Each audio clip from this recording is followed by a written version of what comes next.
Ladies and gentlemen, welcome to another episode of Hidden Voices with your host Samir.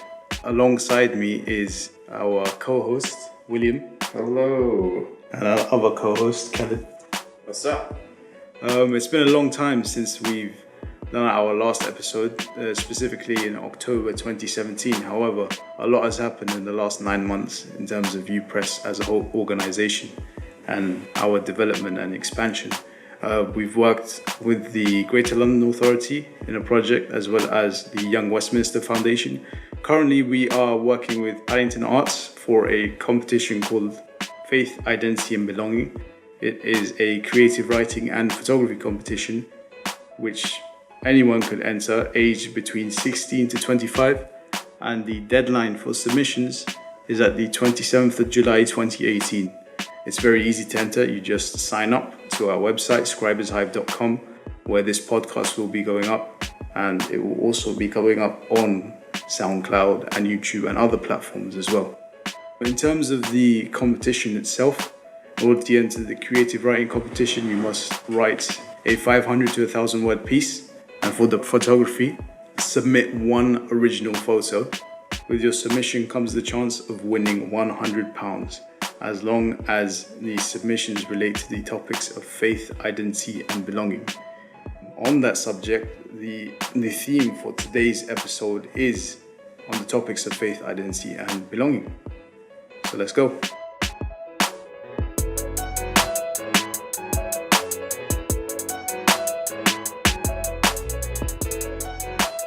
As the competition is the current thing that we're working on right now, the theme for today's podcast will be on the topics of faith, identity and belonging.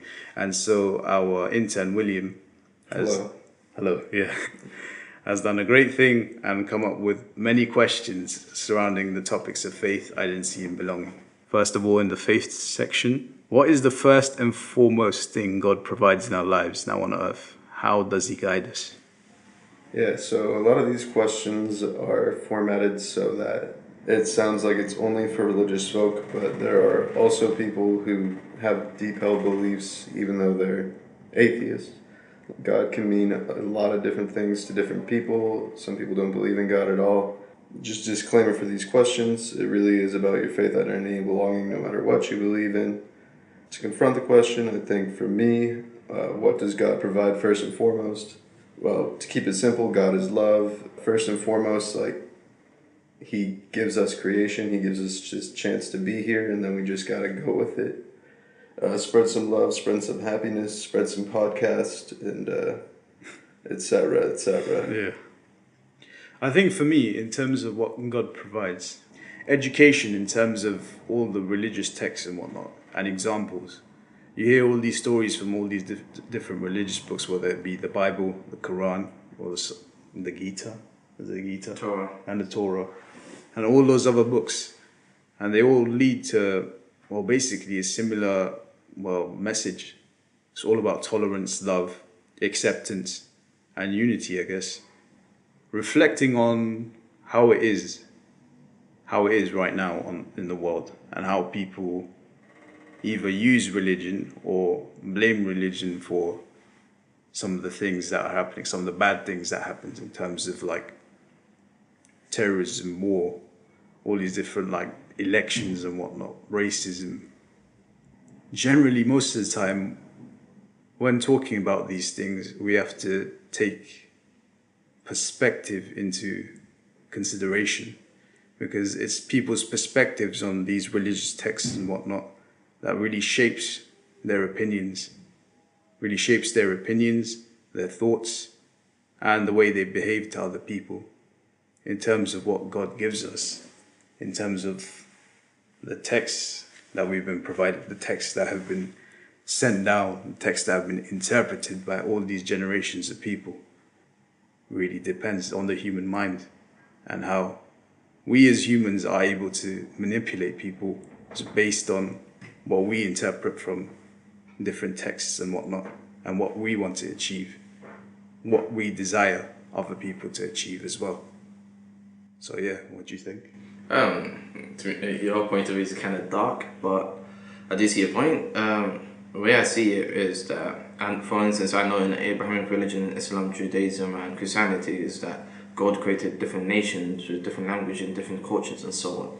I'm so glad that I do live in London, which is really multicultural. So I met people from all walks of different life, whether it's a Hindu or a Buddhist or Sikh or a Jew, doesn't really matter. I met all of them, and none of them so far have not been rude to me or have not had this judgments about another person from a different faith or different belonging. However, we do see, if you go to other parts of the world, xenophobia, discrimination is high because fear is what controls people's thoughts, like Samir said. And also, like William said earlier, God is love and tolerance and so on. I do believe that God did not put us on this world to hate each other, but to get together with each other, to live together. Otherwise, there'll be multiple planets, or you wouldn't have came into contact with each other. If you do believe that your religion or your culture or your skin color or whatever is the supreme or the rightful one, then why on earth are everyone else is here? Yeah, definitely. What do you think about that, William? Oh, I agree completely. No, well, except for the planets part. I don't know if there's aliens. That's another conversation. Yeah, that's another conversation, definitely.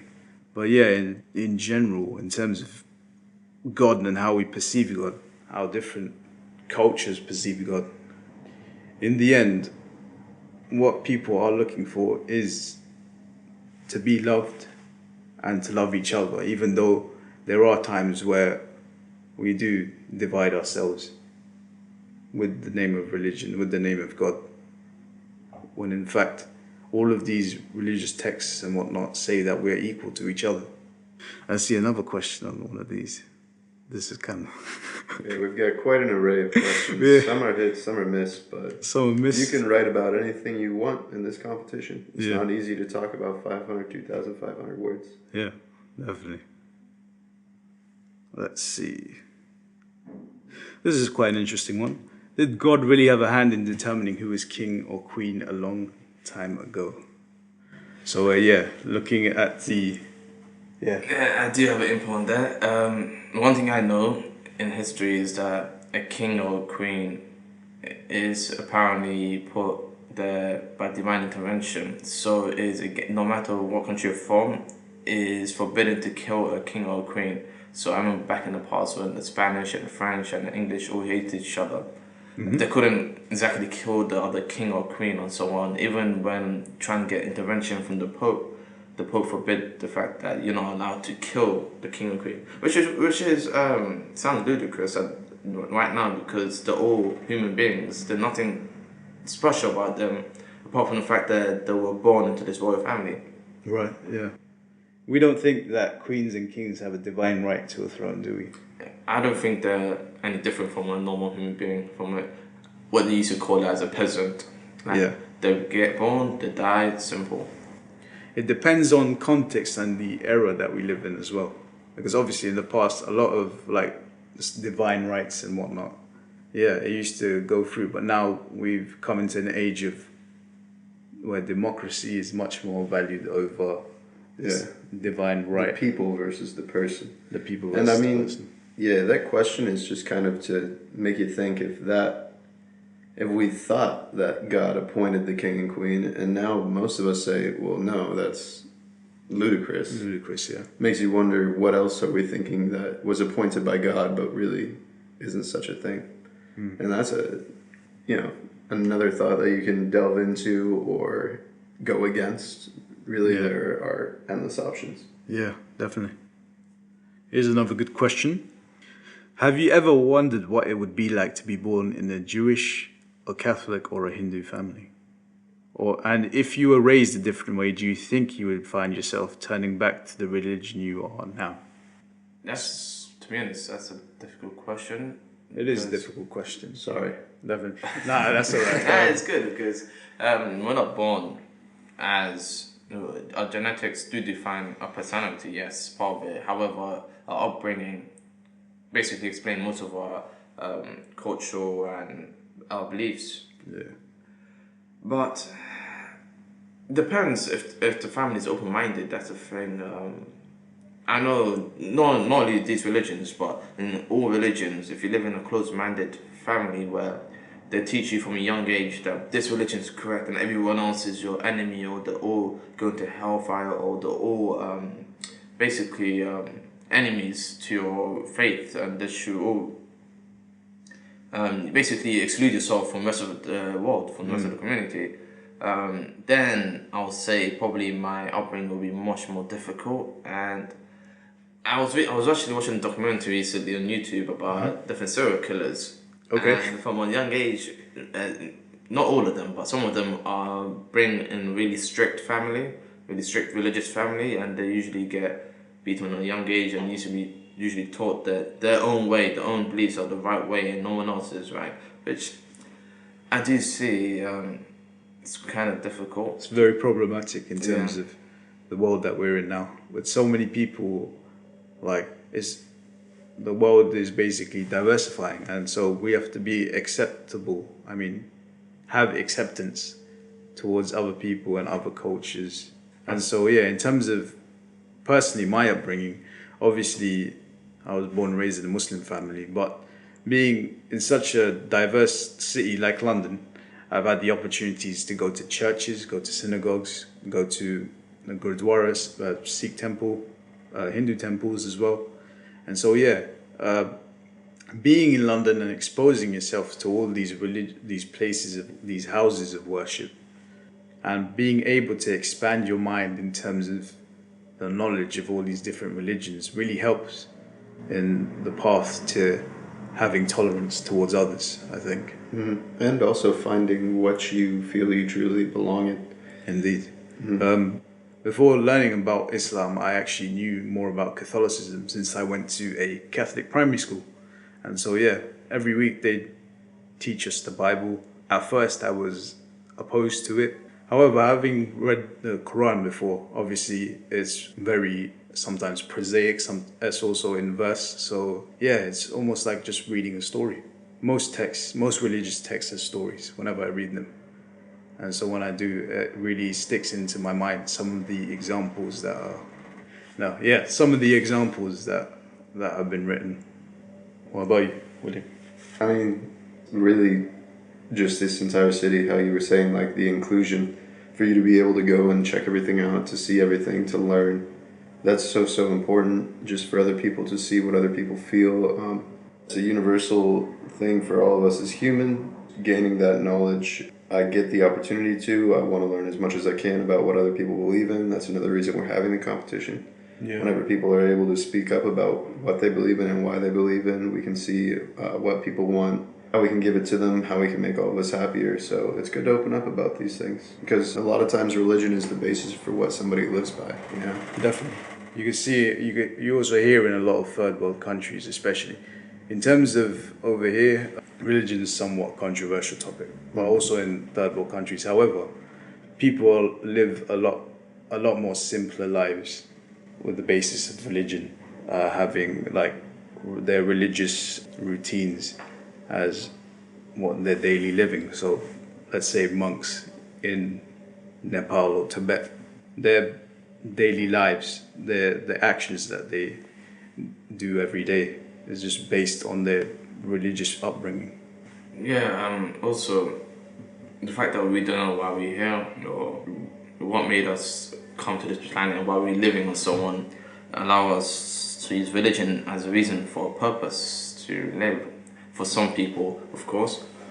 Also having religion as a basis, like Samir William was talking about, give us a reason to live and so on. Like, why on earth are we here? This type of questions that people have been questioning for millions of years. Not million years, but depends how long humans began to think or so on. But I'm not sure if I grew up in a family that did not practice any religion, I'll most likely be inclined to go towards a religion. I'm not sure whether or not it will be my current religion at the moment, which is Islam.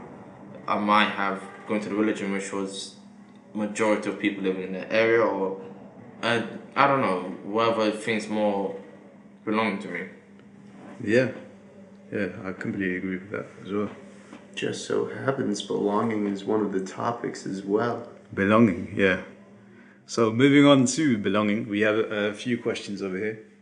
First one, what are you first, a human being, a Muslim, or a Londoner?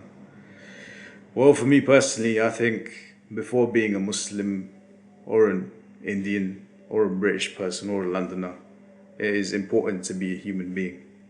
Without acknowledging yourself, without prioritizing yourself being human first, you forget to be humane in terms of the different things that happen in this world, whether it's natural disasters or families torn apart by war or diseases and all those other things. To be able to be humane is to be able to relate to other people and to be able to connect. And so, yeah, it is one of the most important things to see yourself as a human being rather than your religious background or your culture, your nationality. So what makes us human then? What makes us humans? Oh, wow. Really cracked an egg on us. Yeah. Well, on a biological level, there's just a lot of things that makes us human, in it. Just the whole, like, our brains, the whole human system, bones, and whatnot. But yeah, in terms of on an emotional level, having to relate with other people, listening to people in conversation and whatnot, being able to help out, almost being an altruistic being. But what makes us altruist though? That's the thing. That's where perspective falls into the conversation again. Because different people have different perspectives of what's being good, of what being good is and what doing good is. What about you guys? You're right. Like different people have perspective of what being good. Are you gonna steal food because you're really hungry? You're gonna feed your family. People see that as a good thing because you're helping your family. People see that as an evil thing because you're stealing things. However, it depends on the circumstances, which is why I don't judge a person by their actions straight away, but see the circumstances and see what's going on. And for me, being human is showing empathy to one another. I do understand psychopaths don't have empathy, which Psychopaths. makes them an outlier, yes. Yeah. But yeah, showing empathy to others and showing respect and showing that you're there for them, even though you're not really there for them, like you don't know the person, but you can relate to them because they have to live, they have to sleep, they have to eat, they have to provide for their families or provide for themselves. Mm-hmm. So we're all going through the same troubles. So no one's special unless you're born as a king or queen. Right. Yeah, definitely. The American disagrees. No one is really special. We are human first. No one is above human or below human. Yeah. When we get here, I think you can be human and importantly, your objective to reach God or to reach other people and to just elevate people and to find that greatest good. Yeah. That's really part of your identity, part of your belonging. We are all human initially, and then from there, we move onwards. We move onwards, definitely. And also, you can see in history how not being human first caused so much sadness, so much despair with all the genocides. How the Nazis saw Jews as not human, or how in Rwanda one group saw the other group as not human, or what happened in Kosovo's in Bosnia. It's like if you don't see each other as human, if you dehumanize one another, then that suggests that we could do whatever we want to the other person. Yeah. And also slavery as another despair like that. Yeah. Definitely. Let's see. Does London feel like home? Does London feel like home? Can the city be a homey place, or is it unwelcome? Let's ask William that question. Yeah, he's new to London. Yeah. So being here in London, initially, big city, I've been to New York, been to Chicago, stuff like that. You go to a big city, you don't know what to expect from people. It seems people come off as very cold. I think whenever you look into it, deep inside a city, deep inside the people, though, if you ask someone for help doing anything. If you take them out of the city mindset that they're in, you know, the rat race almost, they'll open up to you. You can find that hospitality anywhere, any place you walk into. If you really look for it, scan for it, it's there. It's just underneath the surface, is my take. I think someone could definitely belong in the city. The interesting thing with London is it doesn't necessarily mean some nationalistic, yeah, I'm from London, what are you going to do about it? It's, we are from London. Yeah, We are all different people coming together and enjoying this place. definitely, yeah. Living in London for about, all of my life, innit? 22 years in London. There were times where I felt kind of, I don't know, alone, but that may be because of personal issues. However, London in general and the area I live in specifically, Westminster North, has always been something that's been welcoming. But you see things on social media that really concerns you, you know. You see other parts of London on the news or on Facebook or Twitter, and there's videos of or pictures of violence happening, and you're like, wow, I really don't want to go in any of these other areas. I just want to stay at home.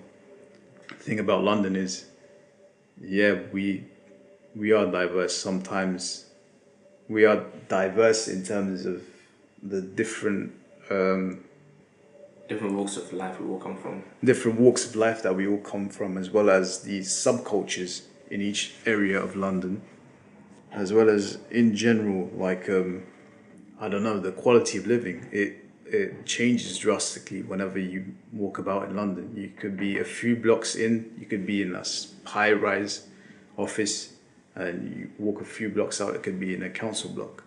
London is very polarizing in terms of wealth disparity, maybe.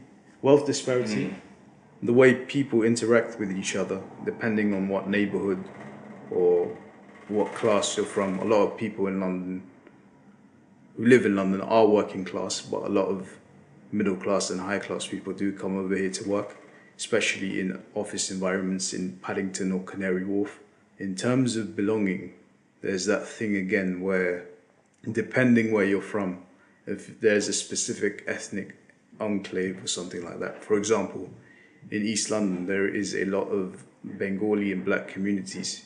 You're more inclined to staying in that community than going out, obviously, because you think that you're safe in that community. And then you hear news about other parts of London and violence and whatnot, motorbike crimes, moped crimes, acid attacks. And you just feel like you can't move anywhere else. You know what I mean? You can't walk around anywhere else. Personally, don't get us wrong, we're not naive saying that London is a perfect place to live or a great place for family to grow up and so on. Like any other city or place, London has its good parts and bad parts. One thing about London that when I was growing up is that it made me more inclined to go outside London, search abroad, travel more. It makes me more... with the fact that it's such a multicultural city where you see many people from across whole, like all my close friends is Indian, for instance, and I'm East African here. It makes it weird if you go back home telling, hey, I have an Indian friend, and say, what? How do you speak the same language and so on? And I'm just saying, we both speak English and so on. Right. Yeah, so in terms of belonging in London, I don't know, there are times where we do belong, like we do feel we belong. There are events that happen which lead to the unity of all these different communities, such as a tragic event that happened last year, the Grenfell fire, which happened in Kensington. And so, yeah, a lot of lives were lost because of an error inside one of the buildings, which caused a huge fire and lots of loss of lives. And it caused massive outrage amongst the people, but it also united them. On the positive side, I would say the World Cup, with England going so far into the semi-finals. Yeah. United, not only the city, but the whole country. So many people went to Hyde Park to just watch England play.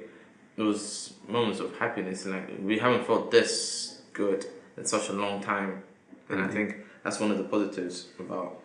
Indeed. So yeah, we've had a pretty long month with the World Cup, and England was surprisingly better than everyone else expected, compared to the last decade or so. Yes. Not even back when all these David Beckhams and Frank Lampards and Steven Gerrards were in the team. This was a completely different setup with Gareth Southgate, and yeah, usually we get a negative reaction as England fans. We give a negative reaction towards what our team is like, even though the performances were, I don't know, very un-English in terms of style of play. Reaching the semi-finals after almost 3 decades, it really brought back a lot of people into, well, uniting them into loving the English football team. And so yeah, for a month we saw many people outside on the streets just celebrating England in pubs as well. That was a good example of belonging in London and other areas in England. You've watched some World Cup matches, haven't you? Oh yeah, everyone. Yeah. Nice, man. Well, were you in any pubs or anything like that when you see Oh yeah, England I play? had to be. It was a wonderful excuse to go out and party in the name of England and the Queen. and the King. Yeah. Yeah, and also love seeing people from different backgrounds just supporting England, holding arms and just jumping about, cheering. No one cared about the colour of your skin or your faith or working class or so on. They just all just Wanted so to see happy about England succeed. Yeah. Let's have another question in belonging. I have a question. Yeah, sure. Go on. What makes you feel belonged? What makes me feel belong? Yeah. What, in London or just In general, like if you want to belong to something, what makes you feel belong? Is it something emotional from your heart, or is it? I think in general, just being able to communicate with people effectively, effectively in terms of not having to worry about them judging you and whatnot. Also, Like communication, I see that too.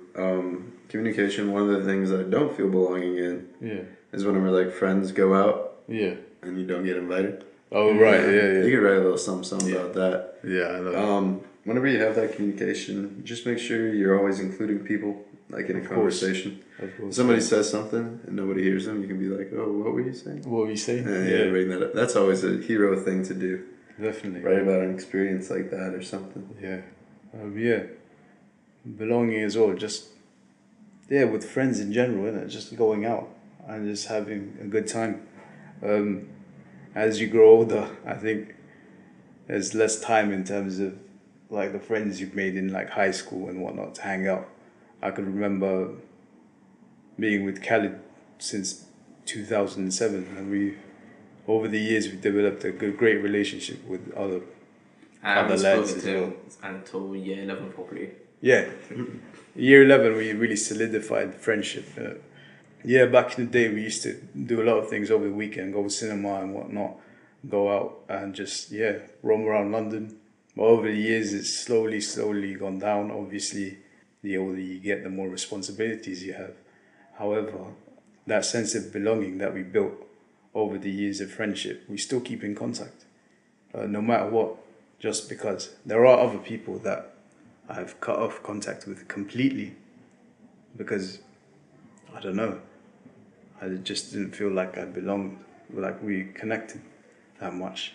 But yeah, there are times where you take a huge gap from your social life, but when you come back, all things, like they go, I think it's good in terms of just meeting up with each other, catching up. And so yeah, do you guys feel the same way in terms of? Yeah, for sure. It stinks that some people have to be cut off, but Yeah. I don't know. I think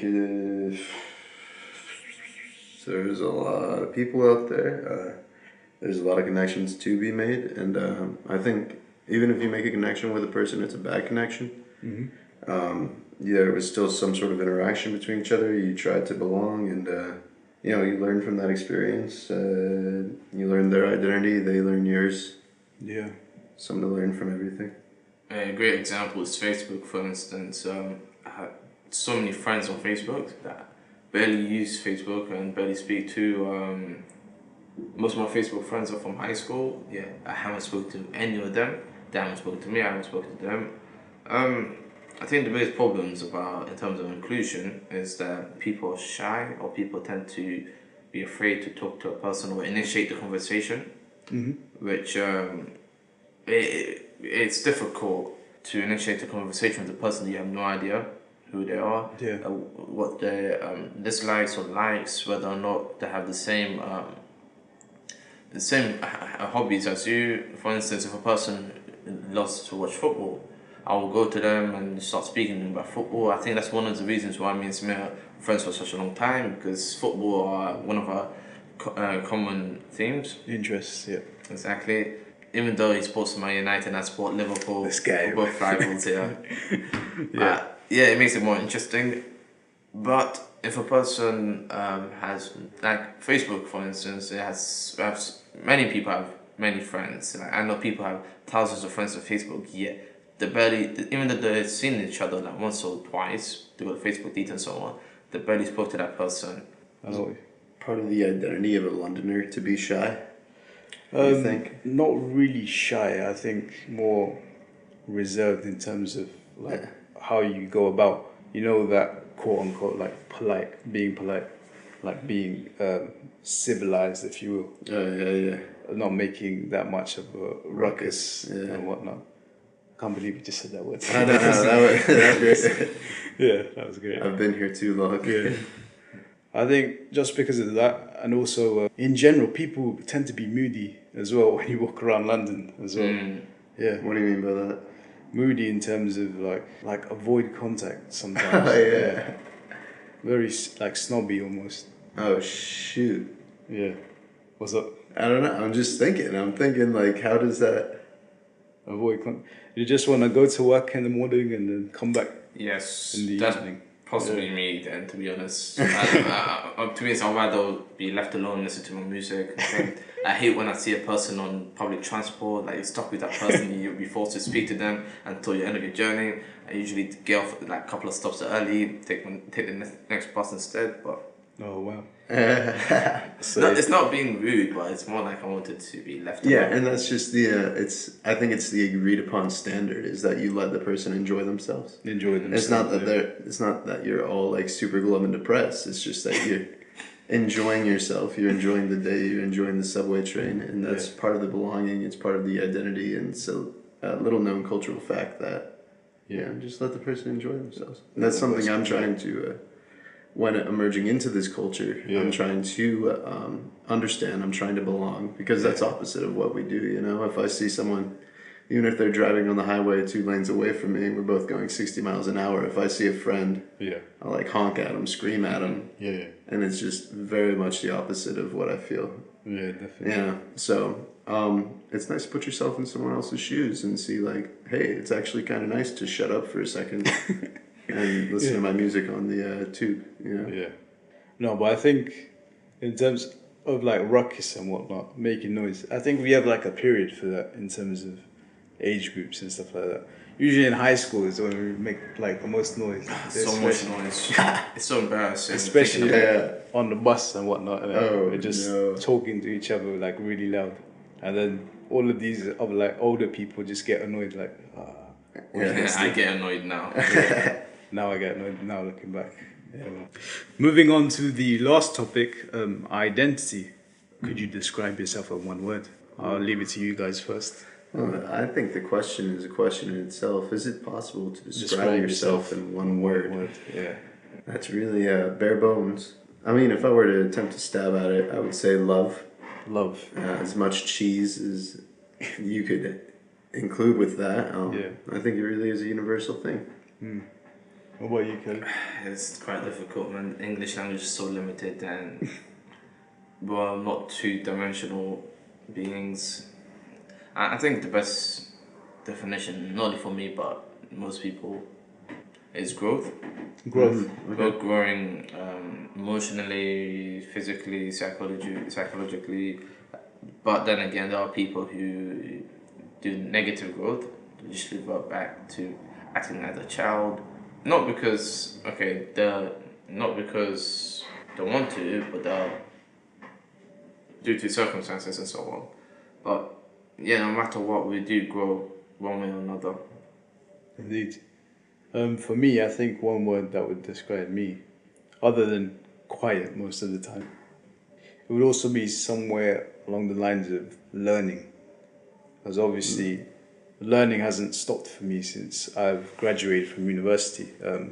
I'm always having to learn every day, all these new things and whatnot. And through that, I'm able to grow and expand my mind, whether it be educational or just in general, well, just being a citizen of London and the United Kingdom. Learning. I'm just always learning, I think. Do you think you are your most original self? How can you stay original and not act like anyone else? That's a difficult question. That is a difficult question. Especially living in a city. Well, why do you figure in a city? Because, like I was saying earlier, nobody wants to. Everyone is shy more or less. They just want to be by themselves. I know that's a generalization of Londoners, but personally, I don't want to. If I was being my original self, and if I was the type of person who would love to shout or basically make a ruckus in the streets, I would have did that a long time ago. However, there's some self-restraint you have with knowing that people start prejudging you or people start making assumptions about you, like, oh, this person is this and that because he's acting this way and that. So it's difficult being your original self if everybody just have some view of you. Right, yeah. There was this old saying, this old proverb I was reading about, something about human beings having three faces. One that they show to other people, one that they show to their family members, and one that they have for themselves, which is their true self. And that's what balances out a human being in general. Yeah. So having three faces instead of showing one face, it